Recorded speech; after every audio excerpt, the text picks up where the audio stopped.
मुले या ठिकाणी आलेले आहेत। इथं हरित क्रांती या रोप लावण्याचं काम चाललेलं आहे। इथं काही कर्मचारी आहेत, हे कशा पद्धतीनं चाललेलं आहे काम, कसं आता आपण इथे झाडे लावलेले आहेत। हे सर्व कर्मचारी स्टाफ इथं आलेला आहे, होऊ शकतोय। सध्या त्यांनी स्कॅन करतात। हे स्कॅन केल्याच्या नंतर हे झाडाची काय माहिती कुठं पोचल्या जाते ही आपण ते सर, हे जे आपण आता झाडं लावले आहेत हे जे स्कॅन करताय ह्याची माहिती कुठं जाते, नेमका काय हे? याची एक ॲप आहे, त्या स्कॅन केले की त्या ॲपला स्टोअर होती आणि त्याचं काउंट तिथं आपल्याला बघायला मिळतं। बरं, त्याच्यापासून काय फायदा होऊ शकतो पुढे? त्याच्यापासून की आपण ॲक्च्युअल किती झाडं लावलेत अच्छा, त्याचं रेकॉर्ड मेंटेन होतं आहे। बरं। तर असे आपण 10 लाख झाडं लावण्याचा म्हणजे संकल्प आहे आजच्या दिवसाचा। आजच्या दिवसामध्ये बरं, असे आपल्या जिल्ह्यामध्ये किती उपक्रम राबवले चालले आहेत आता सध्या? आपल्या इथे धाराशिव, तुळजापूर, एडशी, वाशी,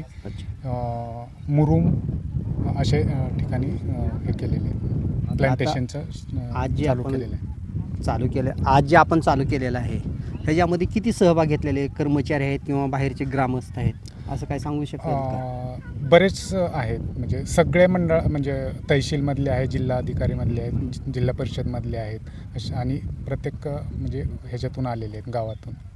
तर यांचं म्हणणं आहे की सर्वांनी श्रमदानाने किंवा आपल्या आपल्या माध्यमातून इथं झाडाचं स्कॅन करायचं किंवा आपला सहभाग नोंदवायचा।